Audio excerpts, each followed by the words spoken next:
Secretary of State Mike Pompeo is in Germany to commemorate 30 years since the fall of the Berlin Wall. On November 9th, 1989, East Germany officially opened its borders, allowing East and West Germans to travel freely between the two countries. The announcement topped off a week of developments that challenged communism and isolationism in East Germany. Joining me now is Jane Curry. She is a professor of political science at Santa Clara University. Welcome, Jane. So lovely to have you with us. Tell us what still resonates with you the most from that historic night. I think it was the amazement and the fact that nobody expected it, that there had been a gradual opening up of East Germany so that old people could go and then you could go visit a family. But all of a sudden, the press spokesman announced that the party elite had decided that you could get a passport and therefore you could leave East Germany and go to West Germany.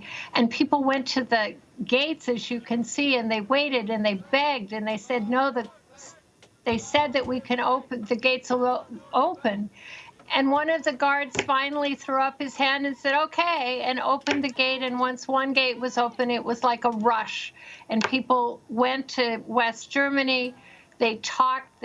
Stores opened in the middle of the night so that they could take things, the Western stuff they'd heard about. It was really like a dream for East Germans. Amazing. So you did a good job of illustrating the months leading up to this. But how exactly did the East German government come to the decision to open its borders?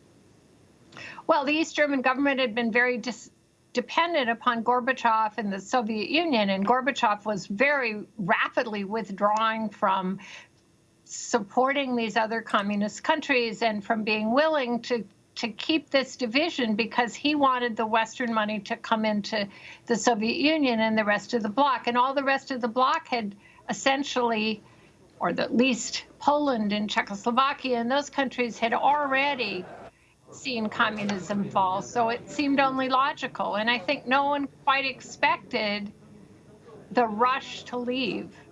So when the East Germans decided they would allow the gate to be open, they didn't have a sense of how very dissatisfied and ready to rush out people were. Now, just 2 years prior, President Reagan delivered that famous speech in front of the Berlin Wall in which he challenged Soviet leader Gorbachev to tear the wall down. How much do you think that speech, and particularly U.S. foreign policy, played a role in the Berlin Wall's collapse? I think U.S. foreign policy played a role in terms of helping the countries that had let their communism end, and they began to become more and more supported by the West, and East Germany was kind of left all by itself. And it was also the case that the West Germans did all they could to facilitate East Germans who came, that they could buy things, they could live, they gave them Deutschmarks. So I think the Berlin Wall was the end of a kind of slow collapse of communism all across the bloc because it didn't have the resources to keep going, and it wasn't a profitable enterprise. And Jane, Gorbachev, yeah. Sorry, Jane, you specialize in post-communist states. So after the wall fell, what was the process like in unifying the two countries, and where does that relationship stand now? I didn't hear the end of your question, but very quickly, the East German government folded and the West Germans realized that they needed to make East German, they couldn't keep two Germanys, and that had always been their policy, was to have one Germany. So the West offered to support the changes in the East, and by that time, East Berlin was pretty empty because the East Berliners had gone west, and it was better for the West Germans to be able to bring the country together and not have all of these refugees in the West, but have East Germany as one whole country, as a part of West Germany.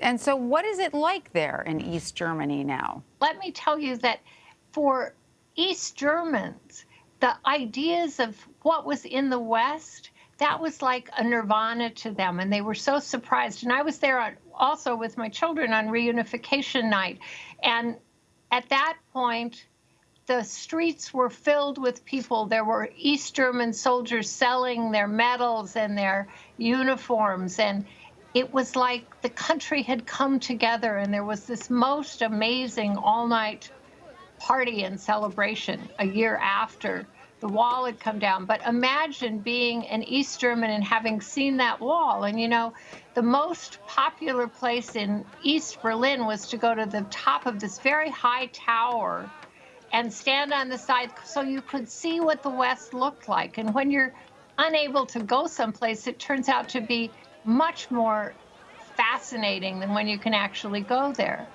But East Berlin saw a lot of its population leave for the West. It was in the interest of the West to help the East Berliners and help the East Germans become a profitable, functioning society.